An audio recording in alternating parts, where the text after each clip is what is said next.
Welcome to the Get Published podcast, sponsored by Brodie Consulting Group. To get more information about our publishing and coaching services, go to getpublishedpodcast.com.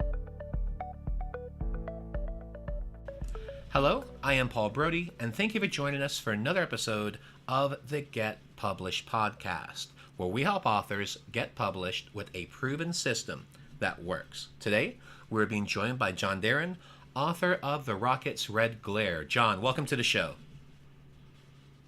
Thanks, Paul. Glad to be here. You ready to get started? Sure. Question number one. What is the one piece of advice that you would give to a first-time author who is currently writing their book? You know, this is the question that's most often asked of us, and I would have to say there is no one piece. I can give you one piece in three parts. How's that? Sounds good. First, I'd say write. Get it down quickly. Get the whole thing down if you can. It probably won't be very good. Don't worry about that. It will be on paper, and you're going to rewrite it 6 times anyway, so you might as well get it down once. Second thing I'd say would be to do it on a schedule and in a place where you get undistracted, undisturbed time. Make that time and place a daily habit. Myself, I usually think and plan at night and write early in the morning when everyone else is asleep. And then finally, the one thing that maybe others haven't pointed out is join an author critique group and get real, informed opinions on your work. There's plenty of them online. Join one in your genre, hopefully with as many authors as possible, and be prepared to invest a lot of time critiquing their novels in return. So that would be it. And how would you recommend that they do a search to find those groups? Boy, I got lucky when I did it. I guess just do a search for novel critique groups and specify your genre. And then you've got to, when the results pop up, look through them carefully and pick one you think has, I guess the most important part is it has a lot of authors, because if you just join with 3 others, it's going to be a mutual admiration society. You want authors who will give you informed, real critiques, and that's hard to do. I've always, in my critiques with groups, I've always tried to be very honest with it, because there's nothing more, damaging to your work than somebody giving you a feel-good critique, because then you go and invest a ton of time and effort thinking that everything's great when in fact they just didn't want to tell you how bad your book was. Now, you bring up a great point. Much rather hear the truth than just someone telling you what you want to hear. Absolutely, you have to. And if you're doing a critique for somebody else, be honest. Be polite and be respectful, but tell them the truth. Don't just say, "Oh, this is lovely stuff." Yeah, and I think that's one of the things that I learned when I started to help my clients who getting their books published was, I'm always going to be honest with you. I'm always going to be clear. I'm not going to butter you up. I'm going to tell you things are working great, but I am going to talk about the areas of opportunity. If there is something in your book that I feel you might want to tweak, then I'm definitely going to make that suggestion and make those notes. And I found by just being direct and honest, it's a much better approach versus just fluffing someone up and then they don't have a successful launch.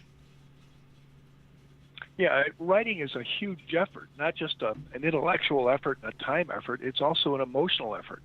And the last thing you want to do is spend all that time and energy and everything else writing a book and have people tell you, wow, you can't even put a sentence together to make sense. Absolutely. What do you feel is the hardest part about getting published? Finding somebody to do it. Geez, I've been published both traditionally with agents and publishers and also self-publishing. And getting a traditional publisher, it took me probably 2 to 3 times as long to get a publisher as it did to write the book. My stack of rejections for that book, it was called Screenshot, is literally 13 inches tall. What I ended up doing is I did a lot of research to find agents in my genre, and I shotgunned all them with queries and got rejected, and I'd wait 3 months and I'd shotgun them all again with a new and different query. Same book, just a different approach each time. And you really get a lot better at querying with practice. and that book was a good book. It reached number 7 on Amazon's thriller bestseller list. So I wasn't trying to peddle some schlock writing. Yeah, that makes a lot of sense with that. So you've done both traditional publishing and self-publishing. Yes, my last book I self-published. I did that because POD was coming into its own at the time. My agent had retired and my publisher had gone bankrupt, so I was starting fresh. And I just didn't want to go through the agony of finding an agent and a publisher again. And I thought, well, I'll do it this way. It was a big mistake. For me, anyway. I don't know if it's not a big mistake for others, but for me it was a mistake because the book was very, very well received critically. It got a starred review from Publishers Weekly and was named one of the 16 best indie novels by Booklist. I marketed it myself and I sold 900 copies. I nearly gave up writing after that. Well, and this is going to transition nicely into our next question, John, and that is, please share a marketing strategy that you have used in your book launch that you felt worked well. Hire a professional. I am doing that for a new book I've got coming out. I've never done it before, but publishers I found are useless in actual marketing. They'll tell you how to do it, and give you a lot of good support on how to do it, but they won't do anything. So you really have to have the time and the talent to do it yourself. And marketing and sales were my profession, so I knew how to do it. I just never had the time. I was trying to hold down a job and have a family and all that stuff. And once your book is written, marketing your book almost becomes a full-time job. So yeah, that would be my suggestion. I'm not a big fan of the virtual book tour and blogging, everywhere, school of marketing that a lot of people use. To me, you end up, blogging to other authors who are blogging to you. You're better off using something like BookBub or Goodreads or something like that, where your book is put in front of readers, not other bloggers and other authors. Yeah, I definitely agree with that. We use a bunch of different companies like BookBooks and eReader News Today and some of those companies, because using that and leveraging that in your launch makes all the difference, where we use 20 different companies and we make it like a song where you want to crescendo and peak at a certain point, because at the end of the day, it's just like anything else. If you have a framework and a system that's proven, then that is what makes all the difference, especially with the marketing part of getting your book done. Yeah, and I have to caution people, doing what you just said to do is really, really hard to do it yourself. Yes. Like I said, it's a full-time job. You've got to be prepared to say, you've got to be prepared to put the same effort into marketing as you did into writing, and probably for a longer period of time. So yeah, I would, if you can afford it, hire a professional. If you can't, be prepared to invest a lot of time. And if you can't do that, just, hope you'll get lucky. Well, one of the things I always tell my prospective clients is this: don't let your book disappear into the Amazon rainforest. Yeah, I agree there. Absolutely. Finding, I go to Amazon all the time for one thing or another, and if I type in the name of my book, and I've typed it into Amazon 1,000,000 times, it still doesn't come up in the top 10 results of my search. It's just getting it at Amazon is, it's handy, it's there, and all that stuff. But boy, it isn't going to do you any good in terms of marketing.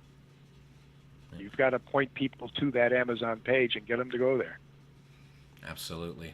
Well, John, let's talk about your favorite book. So what is your favorite book, and what was the number one thing that you learned from it? That's an almost impossible question, Paul. I know. If you're a writer, you're a reader. Yes. And if you're a reader, you love books. And I love books. Now, I thought about the answer to that, and I'm going to give you something obscure, and it's a series of books, not a book.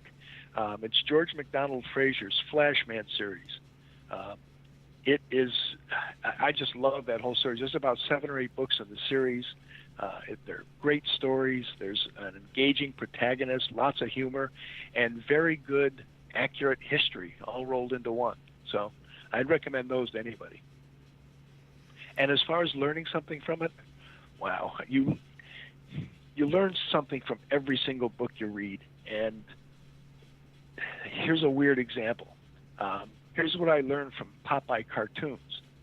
I learned to know and accept who I am and make the best of it. As Popeye always says, I am what I am, and that's all that I am. I was thinking at the minute you said it, I was thinking, I am what I am. That's it. That's exactly it. The wisdom of Popeye. Absolutely. That and eat your spinach, right? Pardon? Oh, yeah. Yeah, I eat my spinach, right. Really. Tell my mother that, okay? Well, John, for our final question, I'd like to know, what is your favorite quote and why? All right, I've got two. My actual favorite quote that I use is from Calvin Coolidge, of all people, and it's, no one ever listened themselves out of a job. I really like that quote because I have a problem shutting up. So I try to keep that one in mind. The other quote I really love is what I'm going to use for my epitaph. I stole this from a little kid burying his parakeet, and his final words were, he was fun while he lasted. Oh, man. And that's how I hope I'm remembered. Yeah. That's definitely a powerful quote. Yeah, I love it. It's going to be on, well, I'm not going to have a gravestone, but it's going to be somewhere. Maybe I'll make my wife embroider it above the mantle or something. Well, that reminds me, I was in Los Angeles. I go there fairly recently, but one of the trips was back in, I think it was like 2010. And I had a good friend, was a great tour guide, and we actually went to one of the Hollywood cemeteries. And I remember seeing Mel, I think it was Mel Blanc's, the guy who did all the Bugs Bunny cartoons and all that. And right. it said on his grave, "That's all, folks." Very good. I like that a lot. So it's kind of what that kind of reminded me of. Well, John, I want to thank you for being a guest on the show. What is the best way for people to find you online? I have a webpage, johndarrin.com. You can find me and the books there. And I do have a new book coming out in a couple of weeks, so people can take a look and see that. It's a departure. It's actually a political parody, so it's quite different than anything I've ever done before. Excellent. Well, John, I want to thank you once again for being a guest on the show, and I wish you all the best in your author journey ahead. Well, thanks a lot, Paul. I enjoyed being here. Thanks again for joining us today. To learn more about how to get your book published with a proven system that works, grab a free copy of my book at getpublishedpodcast.com.